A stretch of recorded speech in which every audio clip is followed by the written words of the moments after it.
সন্দেশখালীতে আক্রান্ত পুলিশ। সন্দেশখালীর শীতলিয়া ফাঁড়িতে হামলা, পুলিশের ওপর হামলা চালানোর ঘটনা ঘটলো। গভীর রাতে ফাঁড়িতে হামলা দুষ্কৃতীদের। হামলায় আহত হন এক পুলিশ কর্মী। সন্দেশখালীর শীতলিয়া ফাঁড়ি, সেখানে হামলা চালানো হয়েছে। হামলায় আহত হয়েছেন এক পুলিশ কর্মী। অর্থাৎ সন্দেশখালী আবারও খবরের শিরোনামে আক্রান্ত হয়েছে পুলিশ। আমাদের সঙ্গে সরাসরি রয়েছেন প্রতিনিধি অনুপম। অনুপম, কারা সেই হামলা চালালো, কেনই বা এই হামলা, এখনো পর্যন্ত পুলিশ কি বলছে?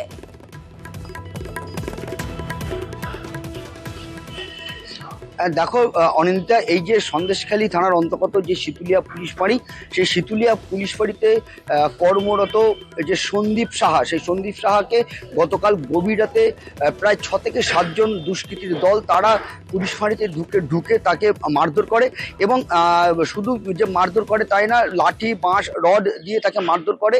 সে রক্তাক্ত অবস্থায় তাকে বেশ কিছুক্ষণ পরে গ্রামবাসীরা তাকে উদ্ধার করে প্রথমে সন্দেশখালী যে হেলথ সেন্টার আছে সেখানে নিয়ে যায়।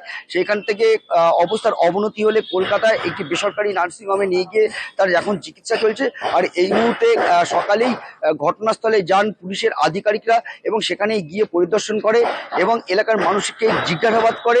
আর এই মুহূর্তে কিন্তু এই ঘটনার জেরে 3 জনকে আটক করেছে সন্দেশখালী থানার পুলিশ এবং তাদেরকে জিজ্ঞাসাবাদ করছে।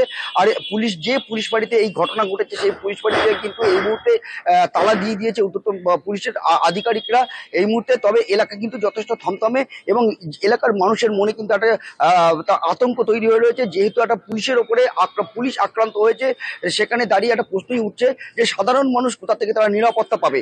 এই নিয়ে কিন্তু সাধারণ মানুষের মনে কিন্তু একটা যথেষ্ট আতঙ্ক তৈরি হয়েছে। অনিন্দিতা। অনুপম, সেই পুলিশ কর্মীর ওপর কেন হামলা চালানো হলো, এই বিষয়ে কিছু তথ্য সামনে আসছে কি?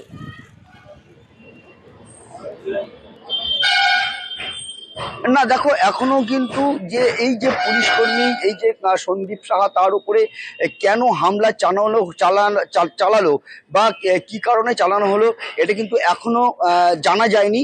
তবে সেই বিষয়েই কিন্তু যে 3 জনকে আটক করা হয়েছে তাদেরকে কিন্তু পুলিশ জিজ্ঞাসাবাদ করছে যে কেন এই হামলা চালানো হলো বা তার সাথে কারা জড়িত ছিল, এই বিষয়ে কিন্তু তদন্ত করছে এবং যে 3 জনকে আটক করা হয়েছে তাদেরকে জিজ্ঞাসাবাদ করছে পুলিশ। বেশ, ধন্যবাদ অনুপম।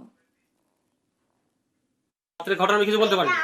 এই ঘটনা ঘটেছে রাত্রে ক্যাম্পের ভিতরে, কি ঘটেছে আমরা বলতে পারবো না। তবে সকালে যেটা শুনলাম যে ক্যাম্পে আমাদের সন্দীপবাবু আমাদের এখানে বসে বা চলাফেরা করে, আমাদের সঙ্গে পরিচিতও আছে।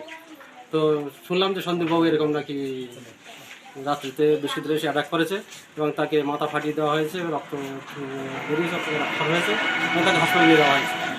এই পর্যন্ত শোনার পরে তারপর আস্তে আস্তে অনেক লোক এখানে জমার পরে আস্তে আস্তে ঘটনা সব জানা গেল যে এরকম সন্দীপবাবুকে অ্যাটাক করে রাত্রে মারা হয়েছে।